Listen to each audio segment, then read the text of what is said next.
leadership. So Matt will certainly interview very well. All right, Trey, let's get real here now. Yep. Here in Philadelphia, we have the New England Patriots coming to town at 8-1. The Eagles have rebounded from a sluggish start to get to 5-4, tied with the Dallas Cowboys for the lead in the NFC East. Really good turnaround. It's starting to get lathered up in town. You know how it is. You had a bye week. People aren't thinking about the game. All of a sudden, you start thinking, oh, we got the Patriots. We better get going. Now, I know you're with the Brain Trust up there in Bristol with all the talent that's up there, and you hear from all the guys breaking the game down. What are you thinking on this one, Trey? You know, it's interesting because I think if you just look at the matchups, I think there's a really good opportunity for Philadelphia here in this game. But the idea of Bill coming off a loss and having a bye week and not coming out and showing out as only he can, that's a hard one for me to get around, right? I mean, yep. I think, like, there are matchups that favor the Eagles in this game, but then I keep going back to they're coming off a loss and a bye, and I just, that's hard. It's like betting against Alabama, you know, or some other things. Wait, Alabama lost last week, by the way, in case you missed that. They did. They did. And I understand that. But, you know, it's just hard for me to say the way they showed up by Lamar Jackson and the Ravens on Sunday night, following the bye. It's hard for me to say they're going to have a stinker again. I mean, but, you know, it doesn't have to be a stinker. I mean, this is a good Eagles team, I think, that has kind of found their rhythm a little bit. It's not a team, you know, without some flaws. I mean, this Eagle team does not have an explosive wide receiver since Deshaun Jackson is now out, and that's a huge loss. The secondary at times has been porous. However, the last couple of weeks, it's been Mitch Trubisky and Josh Allen. It hasn't been exactly world-beating quarterbacks. And, you know, when you play Tom Brady, you know one thing, Trey. He's going to be 7 yards behind the center literally on every play.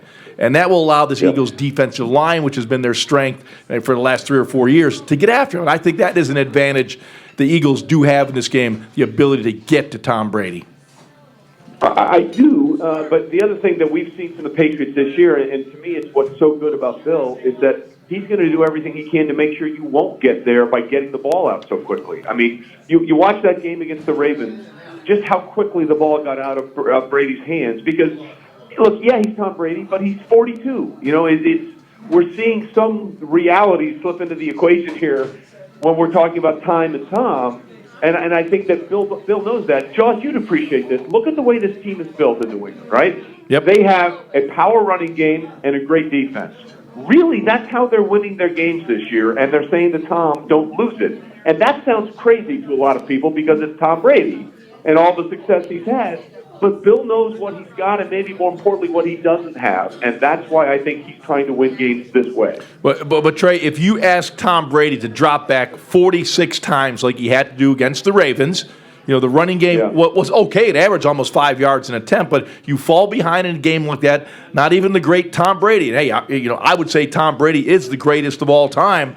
You know, the number of Super Bowl rocks he's already got on his finger. He's a guy that if you make him throw the ball 46 times, I think you can get to him. I mean, when you look at its offensive line in New England right now, you know, you got Marshall Newhouse, who's kind of a journeyman guy. The left side of their offensive line has not been good. Joe Tooney has struggled over on that side. To me, advantage Eagles if they can turn into a game where they make Tom Brady have to throw the football. In other words, throw when he has to, not when he wants to. The Eagles will have an advantage in getting to him. I think you're right there. Look, the loss of Andrews, the center, from the season has been a problem. Isaiah Wynn, who I think is going to be a great offensive lineman, their pick out of Georgia a couple of years ago, he's out as well.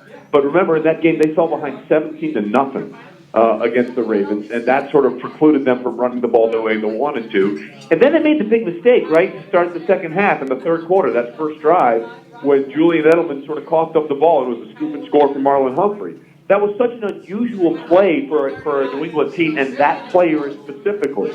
I think you may need some of those plays to take care of business on Sunday. Oh, no question about it. And you know the other thing, too, when you give Belichick another week, you know, he's down in the bunker. He's finding something. He's going to exploit something.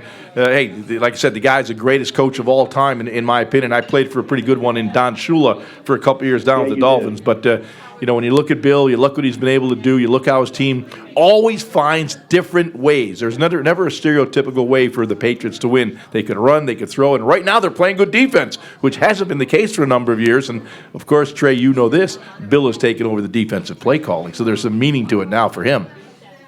Yeah, I think there's a lot of pride in the way Bill is seeing this Patriots team win because of that. As you know, Josh, he cut his teeth as the Giants defensive coordinator all those years. Yeah, I faced him twice a year for a long time, right? Yeah, and I think he's enjoying this. Now, I do think that they sort of fatted up their stats defensively against some less than stellar opponents. I mean, we can always say that because in the AFC East, it has been essentially theirs to win at their leisure whenever they choose to do it. And then, of course, they ran into Lamar Jackson last week, who is a different animal right now and is doing things so uniquely, and they didn't have an answer for that. And if Carson Wentz can get those guys going and, if they can catch the ball, I think there will be plays to be made on that defense, but they've got to stay on the field, and they've got to stay ahead of the down and distance. They can't fall behind the chains. Well, Trey Wingo, I want to thank you for taking a few minutes out of your incredibly busy schedule. I know how hard you work. That wake-up call will be very early tomorrow morning once again, but I can't tell you how much I appreciate your friendship and also taking time to join Freddie Baxter, myself, here in the Ron Jaworski Show. Thanks, my friend. Hope to see you soon. All right, Trey. Sean, always a pleasure. Freddie, good to talk to you, man. Take care, buddy. All right. The great Trey Wingo, and a very special friend, a very special person, always gives us some good insight. We'll be back with more of the Ron Jaworski Show right after this with the legendary Freddie Baxter. We'll talk about Bill Belichick.